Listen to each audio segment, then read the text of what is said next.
విజయనగరం జిల్లా రాజాం మండలం పొగిరి గ్రామంలో కాకతీయుల కాలం నాటి చారిత్రక శిల్పాలు బయటపడ్డాయి.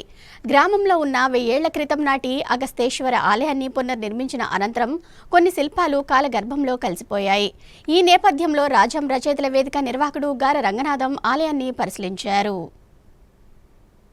విజయనగరం జిల్లా రాజాం మండలం పొగిరి గ్రామంలో 1000 ఏళ్ల క్రిందటి అపురూపమైన శైవ శిల్పాలు ఉన్నాయని, ఆ గ్రామం కాకతీయుల కాలంలో గొప్ప శైవ క్షేత్రంగా వెలిసిందని రాజాం రచయితల వేదిక నిర్వాహకుడు గార రంగనాథం తెలిపారు. ఆ గ్రామాన్ని సందర్శించిన ఆయన ఊరి ముందర రోడ్డు ప్రక్కన నాగదేవత శిల్పం ఉందని, అది అక్కడి చెరువు తవ్వుతుండగా దొరికిందని తెలిపారు. ఊర్లో ఉన్న 1000 ఏళ్ల క్రిందటి అగస్తేశ్వర ఆలయాన్ని పరిశీలించారు. ప్రాచీన కోవెల్ను పడగొట్టి కొత్తది కట్టారన్నారు. అక్కడి ఉండే నంది విగ్రహాన్ని ఊరు ముందర కోనేటి గట్టు మీదకి తరలించారని తెలిపారు. శివలింగం అప్పటిదే ఉంచారని, కోనేరు నుండి ఉన్నత పాఠశాలకు వెళ్లే తోవలో ఒక దిబ్బ ఉండేదని, దాని మీద 1000 ఏళ్ల నాటి కోవిల శిథిలాలు ఉన్న స్థానంలో ఆధునిక కోవిల కట్టారని, అక్కడ పడి ఉన్న చాముండి విగ్రహాన్ని తిరిగి అందులో ప్రతిష్ఠించారని తెలిపారు. ఆ విగ్రహం కాకతీయుల దేవత కాకాతికి చెందిన సప్త మాతృకల్లోని చాముండి అని రంగనాథం తెలిపారు. పాత అగస్తేశ్వర ఆలయం, పాత చాముండి ఆలయం కాకతీయుల కాలం నాడే కట్టారని ఆయన నిర్ధారించారు. పొగిరిలో 1000 ఏళ్ల క్రిందట శైవ క్షేత్రమని, శక్తి స్థలమని రంగనాథం స్పష్టం చేశారు. ప్లీజ్ ఇండియా ఫౌండేషన్ ముఖ్య కార్యనిర్వాహక అధికారి